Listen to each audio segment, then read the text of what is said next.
Sahabat Kompas.com, kasus dugaan korupsi penyediaan menara base transceiver station atau BTS 4G dan infrastruktur pendukung paket 1 hingga 5 bakti Kementerian Komunikasi dan Informatika memasuki babak baru. Banyak pihak mengeklaim bahwa kasus ini tak hanya melibatkan ex-Menkominfo Johnny G. Plate, melainkan pejabat-pejabat penting lainnya. Dugaan itu salah satunya disampaikan Indonesia Corruption Watch atau ICW. Menurut Divisi Hukum dan Monitoring Peradilan ICW, Diki Anandya, kasus yang menjerat Johnny G. Plate tidak hanya dilakukan oleh sedikit orang. Apalagi, kerugian yang ditimbulkan dari kasus itu diduga mencapai 8,32 triliun rupiah.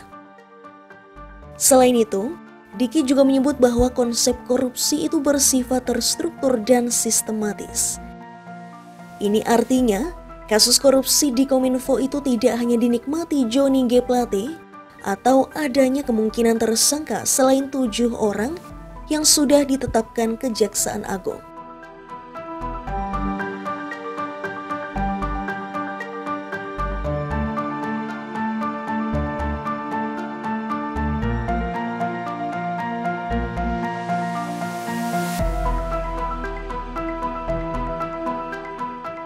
Terkait hal ini, publik lantas menunggu Johnny untuk mengungkap pelaku lainnya yang terlibat di kasus ini. Pasalnya, Johnny sendiri sudah mengaku siap untuk menjadi Justice Kolaborator atau JC atau saksi pelaku. Lewat JC itulah, Johnny akan memberikan semua keterangan dalam persidangan, termasuk siapapun yang terlibat. Sementara itu, pengacara Johnny G. Plate, Ahmad Kholidin, menyatakan kliennya tidak bisa disalahkan sepenuhnya dalam kasus ini. Ia menilai bahwa sebagai menteri, Johnny hanya sebatas mengurus administrasi terkait anggaran dari proyek. Sementara seluruh proses anggaran terkait proyek BTS 4G merupakan wewenang pengguna anggaran, dalam hal ini bakti Kemenkominfo.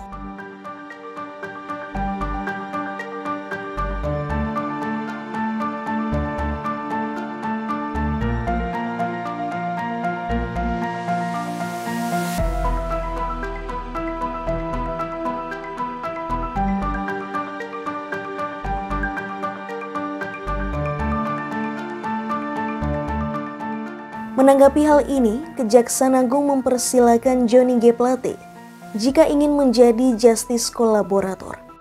Permintaan status JC itu bisa diajukan kepada Jaksa Penuntut Umum. Kepala Pusat Penerangan Hukum Kejagung Ketut Sumedana menjelaskan soal mekanisme untuk menjadi Justice Kolaborator. Ketut menyebut, pihak penuntut umum akan mempertimbangkan permohonan Johnny apakah perlu direkomendasikan kepada majelis hakim atau tidak. Jika permohonan Johnny G. Plate sebagai Justice Kolaborator diterima majelis hakim, maka nantinya memperoleh keringanan hukuman.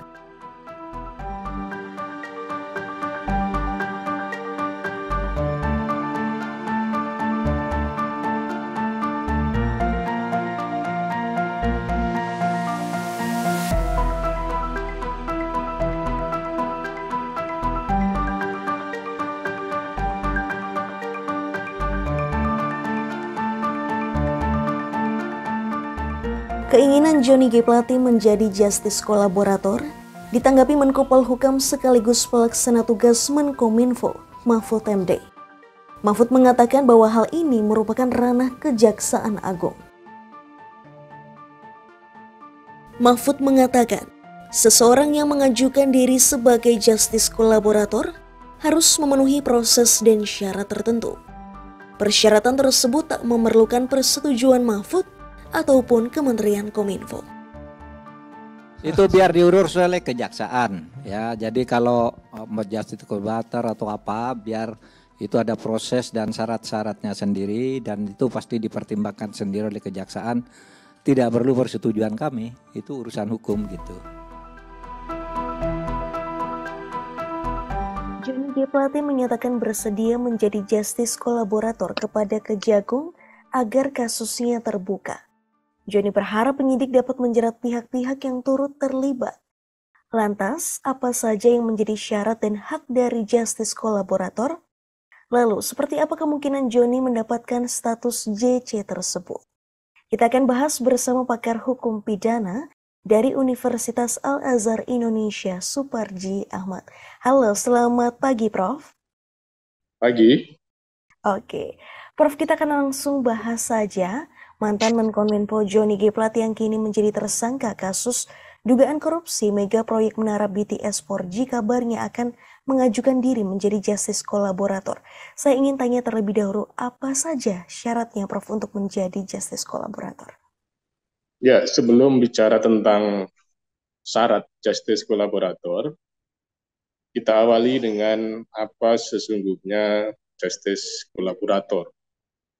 Yang pada dasarnya adalah seseorang yang berperan sebagai pelaku tindak pidana, tetapi yang bersangkutan berkolaborasi, ya. Maka disebut kolaborator. Berkolaborasi mengandung makna bersedia bekerja sama dengan aparat penegak hukum untuk memberikan kesaksian mengenai berbagai bentuk tindak pidana, ya, bentuk kejahatan yang terorganisir maupun kejahatan serius.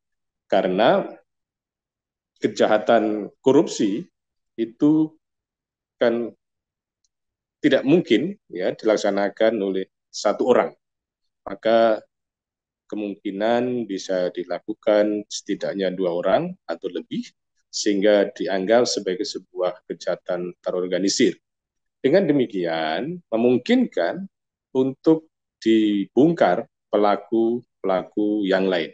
Untuk itulah, maka butuh seorang justice kolaborator. Justice kolaborator punya peran penting dalam memberikan satu informasi sehingga perkara menjadi terang benderang. Oleh karenanya, bahwa yang bersangkutan mengingat telah membantu, telah bekerja sama dalam konteks membongkar sebuah kejahatan, bagi penyidik terbantu, bagi hakim juga terbantu, maka pada gilirannya nanti akan mendapatkan semacam reward, semacam insentif kepada sang justice kolaborator tadi. Kembali pada pertanyaan, apa sebetulnya syarat-syarat dari seorang JC? Bahwa kita bisa mencermati antara lain ada dalam surat edaran ya di Mahkamah Agung nomor 4 tahun 2011 ya, bahwa persyaratan seorang JC yang bersangkutan itu pertama dia adalah mengakui kejahatannya. Kemudian yang kedua adalah bahwa yang bersangkutan bukan pelaku utama. Dan yang ketiga adalah bersedia memberikan keterangan sejujur-jujurnya dalam konteks perkara tersebut ya. Jadi 3 hal tadi itu saya kira menjadi bagian penting dalam konteks memenuhi kualifikasi sebagai seorang JC, yaitu bahwa dia adalah pelaku tindak pidana, kemudian dia mengakui kejahatannya, dan yang berikutnya adalah dia bukan pelaku utama. Disinilah seringkali muncul perdebatan apa kualifikasi dari pelaku utama. Maka disitulah ya penyidik atau penuntut umum atau hakim ya itu akan menilai dia pelaku utama atau bukan. Atau kemudian juga yang sering jadi masalah adalah sejauh mana kesaksiannya itu bisa membongkar tindak pidananya sehingga memiliki pengaruh yang sangat signifikan dalam proses memberikan keterangan tadi itu. Ini makanya tidak semua orang yang mengajukan JC itu dipenuhi karena bisa saja persyaratan soal keterangan yang benar belum sepenuhnya terpenuhi, atau kemudian dia ternyata dianggap sebagai pelaku utama ya dan lain sebagainya. Kita ingat bagaimana kasus Eliezer pada waktu itu telah merekonstruksi makna pelaku utama, bahwa pelaku utamanya pada waktu itu bukan Eliezer, tapi adalah Sambo. Karena apa? Sambo yang punya inisiatif, Sambo yang merencanakan, Sambo yang melaksanakan, Sambo yang kemudian menyusun skenario pasca kejadian, maka dianggap sebagai pelaku utama. Meskipun sebetulnya yang menembak ya itu adalah Eliezer. Meskipun juga ya, keterangan meskipun juga bisa diuji kebenarannya bahwa Sambo juga ikut menembak. Disinilah perdebatan tentang pelaku utama dan esensi dari keterangan tadi itu, ya, tentang persyaratan JC. Oke, Prof. Berarti artinya kemungkinan status JC itu kecil dipenuhi ya jika memang yang bersangkutan merupakan pelaku utama. Ya, memang itu persyaratannya bahwa ketika yang bersangkutan tadi adalah pelaku utama, maka tidak memenuhi kualifikasi sebagai JC. Karena apa? Karena kalau itu yang terjadi, ini bisa menimbulkan persoalan. Artinya begini, misalnya seseorang memang sengaja melakukan korupsi, terus kemudian dia akan berhitung nanti akan mendapatkan keringanan kalau dia mengaku gitu. Maka kalau itu modusnya kan bisa menjadi praktek yang tidak baik. Maka untuk itu diberikan JC bahwa dia adalah bukan pelaku utama gitu ya. Oke. Prof, tapi kalau kita berkaca dari kasusnya Johnny G. Plate ini menurut Anda, Prof, dari kacamata pakar hukum pidana begitu, mungkinkah Johnny ini mendapatkan status JC tersebut? Ya, soal kemungkinan mendapatkan status JC, saya kira ada. Karena apa? Karena memang kita tidak boleh secara prematur mengatakan tidak ada. Kemungkinan ada, berarti ya bisa ada, bisa tidak, tapi peluang itu ada. Tergantung dari penyidik. Meskipun kemungkinan itu ada, rasa-rasanya ya tidak mudah untuk diperoleh karena mengingat kasus ini adalah kasus besar, kasus yang menjadi atensi publik dan sejauh mana korelasi dari keterangan yang diberikan. Apalagi publik sekarang ini kan sudah melakukan berbagai spekulasi, keterlibatan ini, keterlibatan itu, dan sebagainya. Nah, kalau itu tidak diungkap itu, maka kan bisa menyebabkan ya pengakuannya tidak terang sehingga eksistensinya menjadi JC menjadi tidak terpenuhi. Jadi ini adalah satu fase yang sangat menarik itu sejauh mana pelatih itu adalah akan eksis sebagai JC dengan memberikan jawaban atas spekulasi publik yang selama ini terjadi. Kan publik sempat kemudian disuguhi berbagai informasi mengalir ke partai politik, mengalir ke orang elit. Nah ini menimbulkan spekulasi itu. Dan apakah bisa jawab dengan pengakuan pelatih, maka itu akan menjadi satu fase yang sangat penting. Dan ini jangan sampai ya menjadi bergening, gitu. Jangan sampai menjadi bergening. Ya. Arti dalam arti mengajukan JC, kalau mengajukan JC akan membongkar, dan kalau membongkar maka akan terseret banyak orang. Tetapi sebaliknya kalau tidak diakui sebagai DC ya juga akan melakukan spekulasi yang lebih luas lagi gitu ya, atau membongkarnya lebih luas lagi. Jadi ini proses hukum tetap harus berjalan sesuai dengan fakta, sesuai dengan alat bukti ya, dan sesuai dengan prosedur dan kewenangan secara substansi yang benar. Tidak boleh ada mekanisme bergening yang itu di luar faktor hukum gitu. Baik, Prof, tapi jika kita berandai-andai ini nanti status JC ini diterima oleh Kejaksaan Agung, maka apa kewajiban-kewajiban yang harus dipenuhi Johnny G. Plate?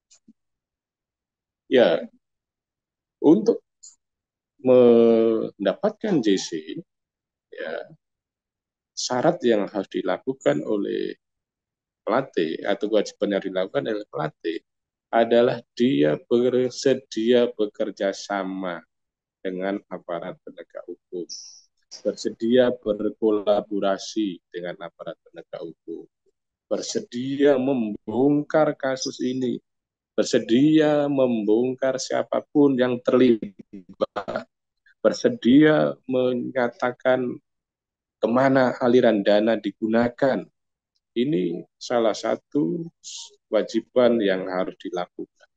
Kalau sekiranya tidak ada keterangan-keterangan yang betul-betul menjadi jelas perkara ini, maka ya kemungkinan mendapatkan GC ini akan kecil. Karena ini penyidik sedang bekerja untuk mengusut siapapun yang terlibat dan mengalir kemana saja dana tersebut dan digunakan apa saja dana tersebut, maka sangat penting keterangan dari seorang tersangka Joni Plate. Gitu. Oke. Prof, berarti ini sebagai penegasan saja saya ingin tanya, berarti status JC ini akan dipertimbangkan dulu melihat dari kesaksian dan pernyataan Joni, baru setelah itu nantinya jaksa mungkin akan merekomendasikan kepada majelis hakim. Seperti itu ya, Prof ya? Ya, betul. Pertama akan diidentifikasi yang bersangkutan ini pelaku utama atau bukan. Kemudian yang kedua akan diidentifikasi nilai dari keterangan tadi. Apakah memang keterangan ini betul-betul sudah secara signifikan membantu penyidik dalam hal membongkar perkara ini atau belum. Ya, kalau memang ternyata itu tidak terjawab, maka yang menjadi sia-sia dari JC tadi itu. Dan harapannya bahwa permohonan JC tadi, kalau memang ada ya itu dilakukan dengan penuh tanggung jawab segala konsekuensinya. Karena apa? Karena JC nanti itu akan akan mendapatkan semacam penghargaan ya kalau tidak berupa pidana penjara yang paling ringan di antara terdakwa lainnya yang terbukti bersalah dalam perkara ini. Jadi ini adalah salah satu kelebihan, salah satu manfaat dari JC. Di konteks perkara yang lain, misalnya, itu bisa menjatuhkan pidana percobaan, bersyarat khusus, ya. Itu antara lain bahwa nilai seorang JC itu sebagai sebuah perlakuan khusus, ya, berupa keringanan pidana, ya. Namun demikian, hakim juga tetap mempertimbangkan rasa keadilan masyarakat. Oke, baik Prof, terima kasih sudah membagikan ilmunya pada pagi hari ini. Semoga nantinya kita dapat berjumpa lagi dalam kesempatan yang lain. Salam sehat selalu, Prof Suparji. Jaksa penuntut umum telah menyelesaikan berkas perkara Joni G. Plate dalam kasus korupsi proyek BTS Kominfo.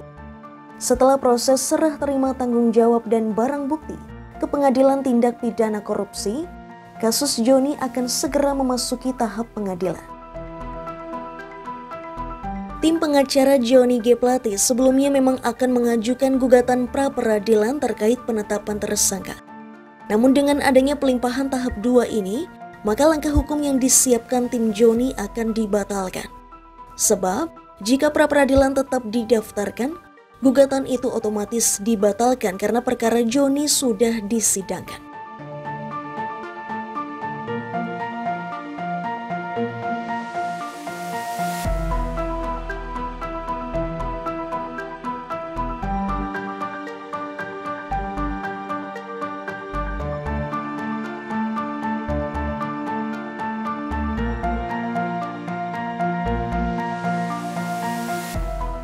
Demikian kabar terkini soal kasus dugaan korupsi pengadaan menara BTS 4G dan infrastruktur pendukung paket 1 hingga 5 bakti Kementerian Komunikasi dan Informatika yang menyeret Joni G. Plate. Simak terus informasi terupdate lainnya hanya di kompas.com, Jernih Melihat Dunia.